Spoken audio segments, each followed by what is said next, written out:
That's fucking delightful. Delightful, fucking good combination playing, sliding balls into space. Good, excellent, you have them on the fucking roll. Hello everyone and welcome back to the ROKER Report podcast in association with Sunderland Community Soup Kitchens. I'm Michael Dunne and I'm standing outside Ashton Gate in a park watching a bunch of lads play five-a-side as me and Bomber celebrate a fantastic 3-2 win. We're just catching our breaths back after an amazing second half where a winner from Ross Stewart got Sunderland the win. Bomber, how are you feeling after that? Sore throat, mate. Very sore throat. But yeah, buzzing, ecstatic. Wouldn't have thought, would have taken a point without happening with anything. When we went 2-1 down, was a bit kind of apprehensive, but it was a completely different second half, wasn't it, to first half? And yeah, I can't put it into words, mate. Absolutely buzzing with it. First 3 points, first win back in the Championship. Didn't look out of place. I think we're going to be all right this season. Yeah, we're second now, so automatics? Yeah, automatics, yeah, it's got to be. You know how we get carried away at the slightest bit of success, so yeah. In fact, not even automatics, we're going to win the league, mate. Unbeaten. Champions, unbeaten all season. Yeah, definitely. Yeah, so obviously Bomber was talking about the first half there. I thought Sunderland were quite sluggish. I think they were sort of out-fought, out-battled. Bristol probably physically stronger than us, especially around the midfield. But we got off to a good start, Bomber, from Ellis. He got his first goal. Yeah. I think Ross Stewart closed down the centre half of Bristol, nabbed the ball back, and Sims, actually in fairness, it was a very good finish from outside the box. I thought maybe the keeper actually got a touch of it, but he really slotted it well. Yeah, he really slammed it home. It was one of those, they kind of gifted us the opportunity, and we did start quickly. We started quite well. We were knocking the ball, similar to the way we started against Coventry.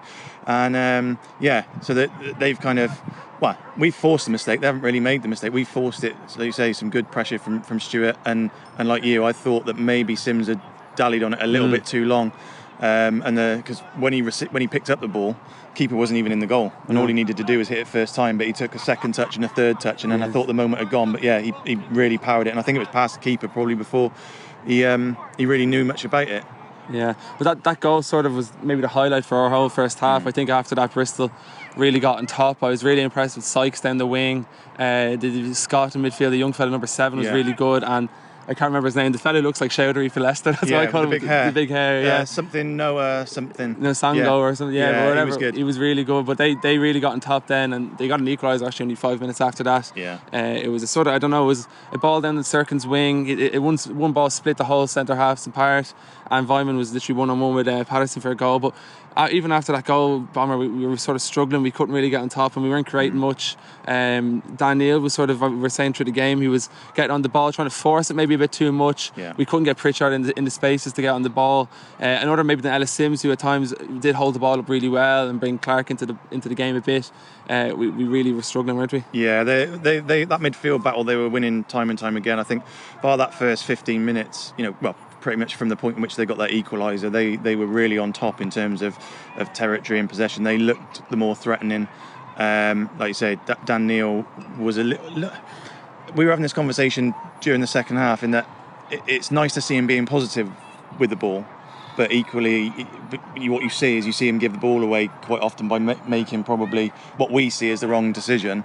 But yeah, I thought Evans was a little bit hamstrung in that first half. Obviously he picked up the book in early doors, and it did look like he was struggling to commit.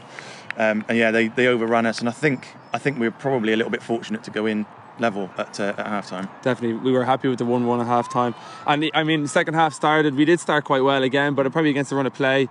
Another ball down Serkin's side. I'm not blaming him, but there just seemed to be a lot of success down that wing. Yeah. And the ball came into Chris Martin. We obviously the other side of the pitch, so we couldn't see it exactly, but it did look soft, didn't it? Yeah.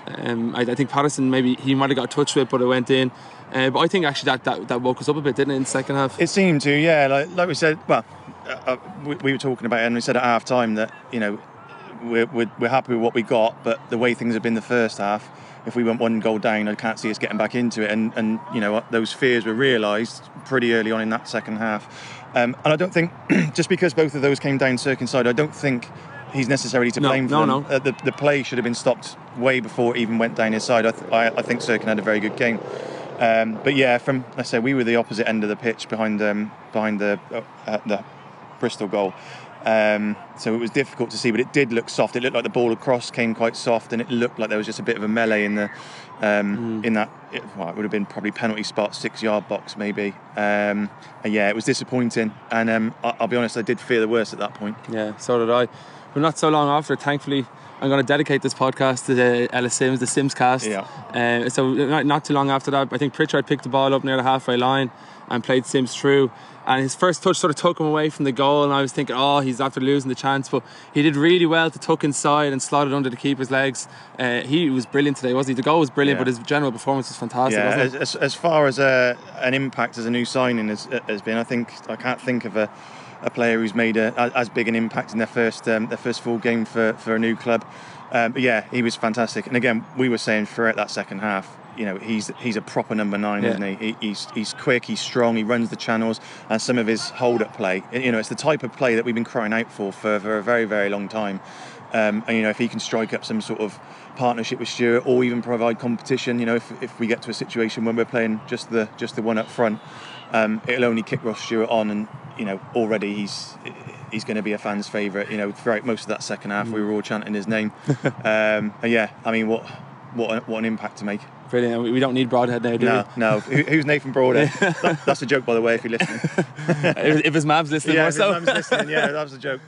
Although obviously, what changed first half, second half? I thought maybe it was, we were saying, we're defending better, but it was more that we just sort of, we went on the front foot a bit more. We maybe at times were sitting back. We were letting the pressure on. We were inviting Bristol onto us. But I think in the second half, the midfielders, especially Neil, I thought got on the ball a lot more. Yeah. And Jack Clark just destroyed the right back for Bristol, didn't he? Yeah, their right back was absolutely terrified of him. And every time he picked up the ball, and this is credit to Jack Clark as well, every time he picked up the ball, he just knew that fullback was petrified of him. He just kept running at him, going on the outside, trying to cut in. He was winning corners. He won a couple of free kicks out there.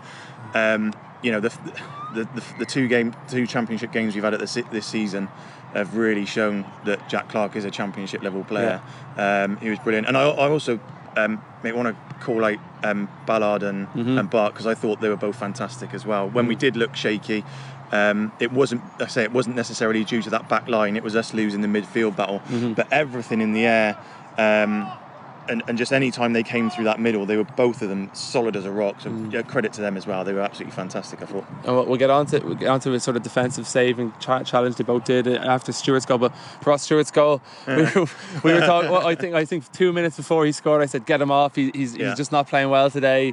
It hasn't really been his day. He hasn't got on the ball enough or had any really chances to kind of impose himself." But what a header! Yeah, it was a great header, and like you said, we were calling for it. We were saying, right, take Stewart off, put Roberts on. Nothing's going right for him, and literally we were saying that as Stewart had tried to control the ball and it had gone out for a throw-in. We were like, see, there you go. And literally 2 minutes later, he's put the ball in the back of the net, and we all went flying forward a couple of rows in the seats. That's what he's capable of. That's the quality he's got, isn't it? He can be.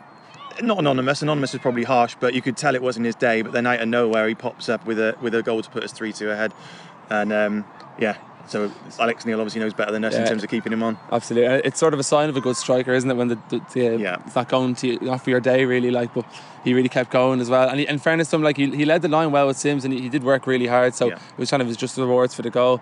But just as mentioned there before, I thought basically the biggest moment of the game after we scored was I think Bristol got the ball just outside, just at the centre of our area. Ballard and Bat both dived for it as the ball came in, and I was like, this is definitely going in. But just see them flying forward for it. And that was an amazing challenge for the two of them, wasn't it? Yeah, it was brilliant. You could just see the commitment.